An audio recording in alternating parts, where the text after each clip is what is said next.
오늘 말씀 이제 로마서 1장 말씀 우리 8절과 9절 우리 오늘 이제 2절만 좀 보기를 원하는데요. 우리 8절 말씀부터 잠깐 보겠습니다. 먼저 내가 예수 그리스도로 말미암아 너희 모든 사람에 관하여 내 하나님께 감사함은 너희 믿음이 온 세상에 전파됨이로다. 아멘. 사도 바울은 오늘 특별히 8절 말씀에서 하나님께 감사를 올려드리고 있습니다. 그런데 그 이유가 믿음이 온 세상에 전파됨 때문이라고 소개합니다. 좀 더 쉽게 풀면 로마의 믿음의 성도들이 점점 늘어나고 있는 것 때문에 감사하고 있다는 것입니다. 사실 이것에 사도 바울은 순수하게 자신의 공로가 아직은 하나도 없는 상태입니다. 사실 이때의 사도 바울은 로마 성도들에게 복음을 전한 것이 아니기 때문에 로마에서 스스로 성도들 가운데 로마 가운데 그 교회 가운데 성도들이 확장되어지는 이런 소식들이 들려올 때 어찌 보면 사도 바울이 그것 가운데 특별한 역할을 하지 않은 상태에서 그것이 나와 무슨 상관이 있겠느냐 할 수 있겠지만은 사도 바울은 그야말로 순수하게 나의 공로가 하나도 없는 가운데서도 로마의 성도들이 점점 확장되어지고 또 선한 일들이 일어나고 그리고 그 열매들이 하나님께 드려지는 것으로 인해서 순수한 하나님께 감사하고 있는 그 고백이 오늘 말씀에 담겨 있다는 것입니다. 우리 믿는 사람들은 생활이 풍족하고 건강할 때뿐만 아니라 궁핍하고 병들었을 때에도 하나님께 감사할 수 있어야 될 줄로 믿습니다. 순풍을 만나거나 역풍을 만나거나 늘 하나님께 감사해야 되고 모든 일들이 순풍에 돛을 단 듯 잘 될 때 하나님께 감사하는 것은 너무나도 당연한 일이죠. 그러나 우리 인생의 항로에서 역풍을 만나 어려움을 당할 그때에도 우리가 참고 견디며 인내하면서 우리의 마음을 잘 지키고 하나님께 오히려 감사할 수 있는 우리 성도들이 될 때 우리 사도 바울의 고백처럼 우리의 고백도 하나님께 드려지게 될 줄로 믿습니다. 우리가 잘 아는 욥이라는 이 인물도 그랬죠.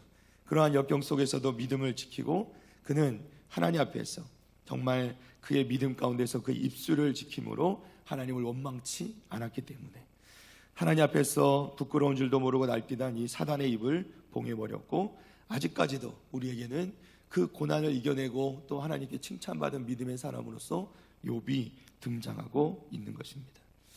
사랑하는 성도 여러분, 내 자신의 일이 잘 풀리게 되었을 때 감사할 뿐만 아니라 역경 가운데서도 우리 가운데 어떠한 어려움이 있을지라도 항상 하나님께 감사할 수 있는 저와 여러분 되시기를 주님의 이름으로 축복합니다. 사실 우리 가운데 오는 실제적인 축복이라는 것이 이 믿음과 그리고 우리 입술의 고백에서 비롯된다 이렇게 말씀합니다. 따라서 우리가 감사드릴 때 우리는 더 열심으로 감사드릴 필요가 있다는 것이죠.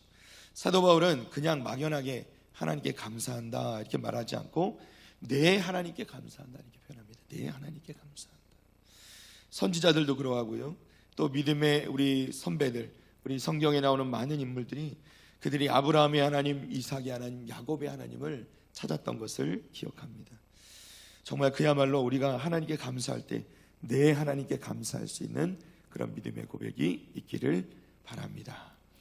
자, 특별히 말씀드린 대로 사도 바울이 무엇을 감사하는가? 모든 것에 감사하지만 특별히 너희 믿음이 온 세상에 전파됨이로다 이렇게 말씀합니다. 온 천지가 로마 사람들의 이 믿음에 관한 소문을 들었다는 것입니다. 바울의 입장에서 보았을 때 온 천하에 정말 이 복음이 전파되는 일들, 어찌 보면 자신의 입장에서 봐서는 오히려 자신이 할 일들이 줄어들게 되는, 어찌 보면 좀 위축이 될 수도 있겠지만은 그것이 아니라 사도 바울은 그것이 하나님의 일이기 때문에 진심으로 기뻐하고 또 감사하게 되는 것이죠. 참 놀라운 것은 이때 당시에 로마 제국의 그야말로 이제 로마 제국이란 곳은 그때 당시에 유럽의 심장부와 같은 곳인데 이 로마 제국에 복음이 퍼져 들어가기 시작했다는 것입니다. 이 복음이 누구를 통해서 퍼져가느냐? 대부분은 유대인들을 통해서 복음이 전파되기 시작하는 것입니다. 어찌 보면 당시로 말하면 로마 사람들은 귀족들이죠.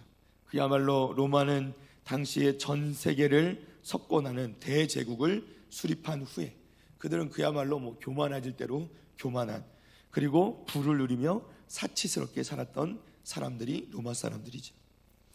그들이 보기에 정말 유대 사람들이란 사람들은 대부분의 생업을 업으로 종사하는 사람도 많았고, 이런 사도들이 전하는 그 복음이라는 것, 예수 그리스도라는 것은 그것 자체로 멸시받고 그리고 그야말로 무시당할 수밖에 없는 그런 이야기일 수도 있었습니다. 그러나 놀라운 것은 무엇이냐면, 이 유대인 백성들이 또는 이 복음을 전하는 자들이 귀족이나 명문 가족들이 아니었음에도 불구하고 그 신분을 뛰어넘어서 이 말씀 선포가, 이 복음이 이 로마로 들어가기 시작했다는 것입니다. 그저 들어가는 것이 아니라 그 확산의 속도가 너무나도 빨랐다는 것이죠.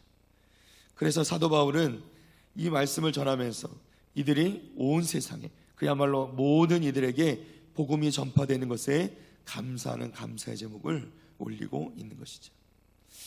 데살로니가 전서에 보면 이와 비슷한 말씀이 나옵니다. 1장 8절 말씀입니다. 주의 말씀이 너희에게로부터 마게도냐와 아가야에만 들릴 뿐 아니라 하나님을 향하는 너희 믿음의 소문이 각처에 퍼졌으므로 우리는 아무 말도 할 것이 없노라. 아멘. 멋진 말 아닙니까? 각처로 믿음의 소문이 점점 퍼져나가는데 우리는 말할 것도 없다, 말할 이유도 없다, 이렇게 말씀하는 거죠. 왜냐하면 주님의 제자들이 담대하게 가르치면서 그들에게 맡겨진 이 복음을 가르치는 사명을 충실하게 이행하고 모든 사람을 하나님께로 인도하는 사역을 잘 감당했기 때문이라는 것이죠. 이 복음이라고 하는 것이 어떠한 정해진 영역에 국한되어 있는 것이 아니기 때문에 불보다 더 빨리 온 세상에 전파된 것을 우리는 보게 됩니다. 전파된다. 그야말로 그 말씀 그대로 복음은 그냥 전해지는 정도가 아니라 전파되어지고 입에서 입으로 통하여서 전달되어져 순식간에 많은 사람들에게 전달되어진 것을 우리는 보게 되는 것이죠. 사자라, 복음의 사자라. 사도 바울은 자신을 이렇게 소개하는데, 사자라는 것은 무엇입니까? 그야말로 충실하게 복음을 전달하는 역할을 하는, 그것을 꾸미고 멋지게 이야기하는 사람이 아니라, 말뿐이 아니라 그저 예수님께서 말씀하신 그 복음을 그대로 전달하는 그 역할을 감당할 때 이 복음이 전 세계로 퍼져나가고 있게 되었음을 우리는 보게 되는 것이죠. 자, 우리가 8절 말씀을 다시 한번 보면 한 가지 더 볼 수 있는 것은 사도 바울이 말씀드린 대로 감사하는데 예수 그리스도로 말미암아 감사했다는 것입니다. 우리 따라해 볼까요? 예수 그리스도로 말미암아 감사한다. 우리가 감사하는데 특별히 사도 바울은 예수 그리스도로 말미암아 감사한다, 이렇게 말씀합니다. 이 학자들이 이 말씀의 뜻을 이해하고 해석할 때에 이것을 어떻게 이해하냐면, 사도 바울은 우리가 하나님께 감사할 수 있다는 것 자체가 사실은 말로 할 수 없는 축복임을 설명하고 있다는 것입니다. 다시 한번요. 사도 바울이 이렇게 예수 그리스도로 말미암아 감사한다고 표현할 때 이것은 우리가 사실은 하나님께 감사할 수 있는 그런 자격조차도 없는 사람들이었다는 것입니다. 우리가 감사할 수 있는 것 자체가 누구로 말미암아 감사하냐면 예수 그리스도로 말미암아 감사할 수 있게 됐다는 거예요. 왜요? 결국은 그분으로 말미암아 우리가 이 감사의 이유를 받게 되었기 때문인 줄로 믿습니다. 우리가 먹고 뭐가 배불렀어, 또 우리가 무엇이 내게 채워져서 내가 간절히 바라던 것이 얻게 되어서 그런 것들로 감사하는 것이 아니라, 진정한 감사라는 것은 우리가 하나님을 알게 되고 하나님의 자녀가 되고 그리고 우리의 천국의 시민이 되고 우리가 영원한 생명을 얻게 되었다는 것에 감사하는 것이고, 그러한 하나님의 자녀가 된 신분으로서 이 세상에 이렇게 숨쉬고 지금도 살아가고 있다는 사실에 우리는 감사해야 될 줄로 믿습니다. 이 모든 것은 예수 그리스도로 말미암아, 우리 하나님의 아들 예수님으로 말미암아 우리 가운데 허락되어진 것이기 때문에 우리는 날마다 예수 그리스도로 말미암아 사도 바울처럼 감사해야 하는 줄로 믿습니다. 우리의 조건이나 상황이나 환경에 상관없이 우리는 항상 범사에 감사해야 한다는 것이죠. 성경은 우리에게 분명히 범사에 감사라고 말씀합니다. 하나님께 감사하는 것은 우리 피조물들의 의무이고 존재 이유이며 우리의 삶이어야 한다는 것이죠. 사랑하는 성도 여러분, 감사하고 계십니까? 감사하지 못하고 있다면 그 이유는 무엇입니까? 예수 그리스도 우리 주님을 알고 믿는 것만으로도 감사하는, 날마다 감사하는 저와 여러분 되시기를 다시 한번 주님의 이름으로 축원합니다. 자, 이제 로마서 1장 9절 말씀으로 좀 넘어갑니다. 내가 그의 아들의 복음 안에서 내 심령으로 섬기는 하나님이 나의 증인이 되시거니와 항상 내 기도에 쉬지 않고 너희를 말하며. 아멘. 이 말씀을 보면 이 사도 바울의 어찌 보면 뜨거운 그 열정을 보여줍니다. 그리고 마치 자식을 향한 그 아버지의 사랑처럼 그러한 뜨거운 마음을 우리에게 보여주고 있습니다. 사도는 왜 하나님께서 그의 증인이 되신다 이렇게 말씀했는지 그 이유를 또 우리에게 보여주기도 합니다. 사도 바울은 아직 그 로마 사람들, 로마에 믿는 성도들뿐만 아니라 로마 사람들을 만나보지 못한 상황입니다. 어떤 다른 사람들을 내세워 증인으로 삼을 수가 없고 그는 그가 믿는 그리고 그가 섬기는 하나님이 증인이 되신다 이렇게 말씀하고 있어요. 바울 사도는 하나님을 섬기는 사람입니다. 여기에 사도 바울이 하나님을 섬기는 방식이 두 가지로 드러나는데요. 첫째는 아들의 복음 안에서, 그리고 둘째는 심령으로 섬긴다 이렇게 사도 바울은 설명합니다. 첫 번째로 아들, 즉 예수 그리스도의 복음 안에서 섬기는 것만이 진짜 하나님을 섬기는 섬김인 줄 여러분들 믿으시기를 바랍니다. 사도 바울은 소개하는 거예요. 아들의 복음, 아들의 복음을 믿는 그 가운데서 내가 섬기는 하나님이다. 아들의 복음 안에서 섬기는 하나님이다 소개합니다. 즉 예수 그리스도, 그 아들의 복음이 곧 하나님의 복음이라는 것입니다. 사도 바울은 하나님 아버지의 복음과 이 아들의 복음, 예수 그리스도의 복음을 차이를 두지 않고 하나로 봅니다. 요한복음 17장 10절 말씀입니다. 다 함께 읽어볼까요? 시작. 내 것은 다 아버지의 것이요 아버지의 것은 내 것이온데 내가 그들로 말미암아 영광을 받았나이다. 아멘. 자, 이 말씀 요한복음에서 우리 주님께 선포하신 말씀입니다. 우리 주님의 의식은 항상 아버지와 아들이 하나라 우리에게 설명하셨습니다. 하나님 아버지와 아들 예수님은 하나이신 줄로 믿습니다. 즉 아들의 복음이 곧 하나님의 복음이고 하나님의 복음이 아들의 복음이 되는 것이죠. 따라서 아들이 없는 복음은 복음이 아닌 것입니다. 아들이 없는 복음은 거짓이 되는 것이죠. 예수 그리스도의 복음이 빠진 섬김도 거짓 열심입니다. 교회 안에서 섬길 때에도 예수 그리스도의 복음 안에서 섬기고 있는지, 아니면 저마다 받은 감동에 따라 이리저리 치우친 그런 자기 자위적인 복음으로 섬기고 있지는 않은지 우리 자신을 살펴보아야 한다는 것입니다. 성경 말씀 전체가 증거하는 아들의 복음이 아니라 개인의 체험, 개인의 경험들을 통해서 그 복음의 일부 조각들이나 그 일부를 가지고 마치 그것이 전체인 것처럼 그렇게 믿음 생활을 하는 사람이 있다면 그것은 절대로 옳은 것이 아니라는 것이죠. 우리가 치우친 어떤 자신의 개인적인 체험을 중심으로 하는 믿음을 가지다 보면 어느 순간에 그 복음은 흔들리게 되고 그 복음의 진정한 조화와 균형이 깨어져 버리고 이러한 비뚤어진 열심의 결말은 결국 본인 스스로뿐만 아니라 교회를 어지럽게 할 수도 있다는 것입니다. 사랑하는 성도 여러분, 우리가 믿는 믿음은 반드시 말씀에 근거한 아들의 복음을 따르는 것이어야 되는 줄로 믿습니다. 고린도후서 4장 5절 말씀입니다. 우리는 우리를 전파하는 것이 아니라, 누구를 전파하는 것이 아니에요?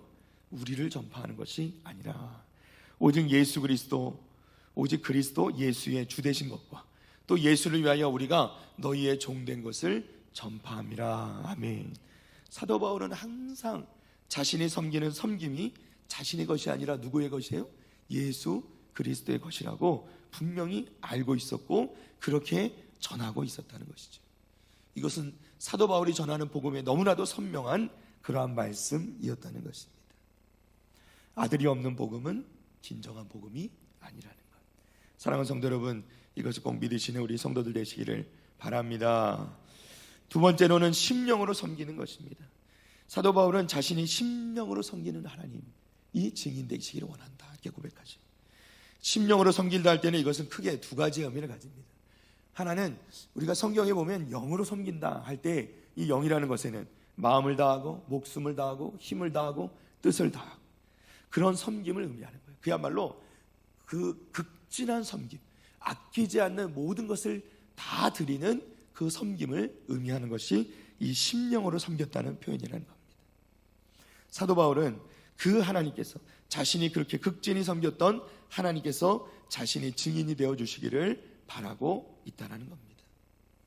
그야말로 하나님의 사랑, 은혜뿐만 아니라 바울 자신의 정말 모든 것을 다 드려서 그는 헌신하고 섬겼고 다 드렸다는 것이죠. 그야말로 그가 전하는 복음은 그의 모든 것이었고 그가 전하는 복음은 그의 생명까지도 바칠 수 있는 그러한 그의 삶의 목적이 되었다는 것이죠. 사랑하는 성도 여러분, 왕의 밑에 있는 사람들은 그 사람들이 모두 똑같은 일을 하지는 않지만은 각자 맡은 바 일에 그 직분에 충실하게 되죠. 어떤 사람은 군대를 관장하고 어떤 사람은 성을 지키는 수비대장 역할도 하고 어떤 사람은 국보를 맡아서 그러한 수고를 하기도 합니다. 우리가 영적인 일에서도 어떤 사람은 우리가 믿음으로 수고하는 일을 하게 될 것이고 또 어떤 사람은 또 육체로 또 우리에게 주어진 은사로 교회를 섬기기도 합니다. 하나님을 섬기기도 하죠. 또 어떤 사람은 말씀을 전하는 일을 감당하기도 하고요. 어떤 사람은 사람들을 돌보는 일을 감당하기도 합니다. 중요한 것은 그것이 어떠한 일이든 간에 하나님께서 우리에게 그것을 맡기셨을 때 우리는 열심으로, 그냥 열심이 아니라 극진한 열심으로 영으로 섬겨야 될 줄로 믿습니다. 그것이 우리에게 맡겨진 일이라는 것이죠. 또 한 가지 영으로 섬긴다는 두 번째 의미는 우리가 이것이 육신적인 일이 아니라 영적인 섬김을 의미하는 것입니다. 우리가 섬기는 일에 중요한 부분들이 있죠. 우리가 영적으로 섬기는 일은 예배하는 일이고 기도하는 일이고 또 우리가 교회 안에서 섬기고 교제하는 일이 우리 가운데 영적인 일이 되는 줄로 믿습니다. 우리가 영으로 섬긴다, 심령으로 섬긴다 할 때 우리는 교회 안에서, 교회를 통하여서 사도 바울이 그러했던 것처럼 우리에게 맡겨진 일을 열심을 다해서 영적인 일들을 돌보고 감당하는 일에 열심을 내야 한다는 것입니다. 그것을 하나님께 기쁘게 보시고 또 그것이 마땅히 우리가 해야 하는 일인 줄로 믿습니다. 사도 바울은 항상 우리에게 말씀하죠. 항상 기도하고, 그렇죠? 범사에 감사하고 쉬지 말고 기도하라, 그렇죠? 항상 기뻐하고 우리가 말씀해 주신 이유가 그러한 것에 있는 것이죠. 우리는 영적으로 하나님을 섬기는 자가 되어야 될 줄로 믿습니다. 그야말로 우리가 영적으로 하나님을 섬길 때 하나님께서 우리의 증인 되어주시고 우리를 붙잡아 주시고 우리와 함께 해 주신다는 것이죠. 그리고 오늘 9절 말씀에 이제 마지막으로 볼 말은 사도 바울이 항상 내 기도에 쉬지 않고 너희를 말하며 라고 말씀한다는 것입니다. 그야말로 이 사도 바울의 열정일 뿐만 아니라 사도 바울이 성도들을 생각하는 마음이 담겨있는 그러한 말씀입니다. 그야말로 순수한 사랑이죠. 서로 본 적도 없고 관계도 맺은 적도 없는 그 로마의 성도들을 향하여서 그는 내가 기도에 쉬지 않고 너희를 말한다 이렇게 말씀하고 있습니다. 자, 항상 내 기도에 쉬지 않고 너희를 말한다 에는 좀 특별히 이것을 다른 의미로 해석하자면 총 4가지로 말씀드립니다. 첫째는 그들을 항상 기억한다는 것이고요. 그 기억을 계속한다는 것이죠. 그리고 그냥 기억하는 것이 아니라 그들을 위해서 기도한다는 것이고, 그리고 기도가 날마다 더 크게 더 많이 기도하고 있다는 것을 말씀하고 있는 것입니다. 사랑하는 성도 여러분, 저도 이제 이 말씀을 묵상하면서 저도 더 큰 도전을 많이 받습니다. 저도 우리 성도들을 생각하면서 또 어려움 당하는 우리 성도들을 또 기도 제목을 놓고 또 제가 기도할 때가 있죠. 새벽마다 또 시간을 내어서 우리 성도들 놓고 기도합니다.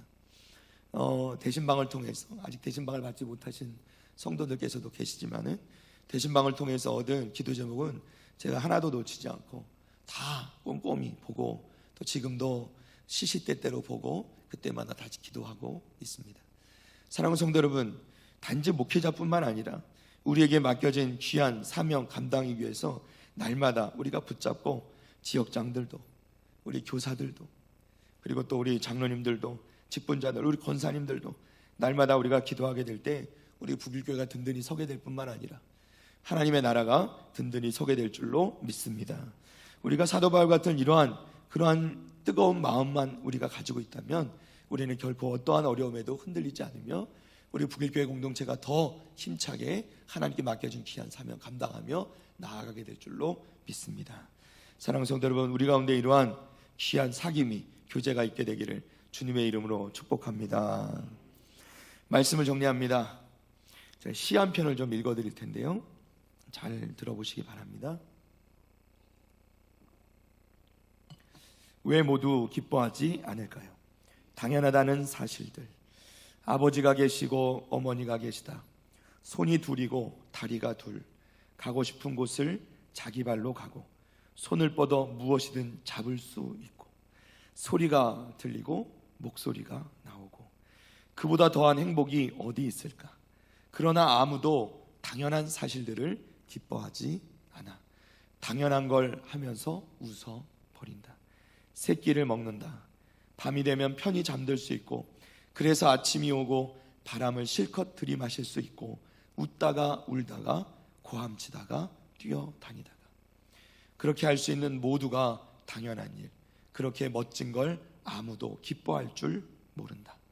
고마움을 아는 이는 그것을 잃어버린 사람들뿐. 왜 그렇지? 당연한 일.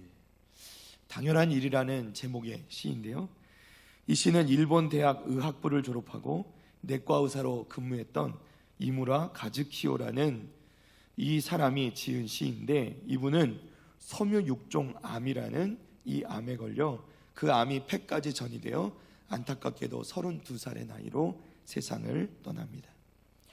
죽음을 앞둔 그가 아내와 그리고 자식을 먼저 떠나보낼 수밖에 없는 부모님께 보내는 마음으로 책으로 쓴 것인데, 종이학이라는 제목으로 이 책이 출간되었습니다. 제가 읽어드린 시는 바로 이 책에 실린 시입니다. 사랑하는 성도 여러분, 우리 가운데 감사함이 항상 넘치기를 바랍니다. 바울 사도가 그렇게 뜨겁게 인생을 살았던 이유, 여러 가지 이유가 있었겠지만 아마 하나님께 대한, 그리고 예수 그리스도에게 대한 감사함이 있었기 때문인 줄로 믿습니다. 사랑하는 성도 여러분, 우리가 한 주간 성탄을 기다리는데, 이 성탄을 기다리는 동안에 주님께서 이 땅에 오심에 진심으로 감사할 수 있는 한 주간 되시기를 주님의 이름으로 축원합니다. 우리가 우리됨을, 우리가 성도됨이, 우리가 북일교회의 성도되고 우리가 지금도 이렇게 예배할 수 있게 됨이 당연한 것이 아니라 그 당연한 것이 얼마나 감사한 일인지 다시 한번 돌아보고 이 모든 것이 예수 그리스도로 말미암은 것임을 다시 한번 기억하며 날마다 매 순간마다 감사의 찬양으로, 감사의 기도로 우리 하나님께 올려드릴 수 있는 저와 여러분 되시기를 주님의 이름으로 축복합니다. 찬송가 105장입니다.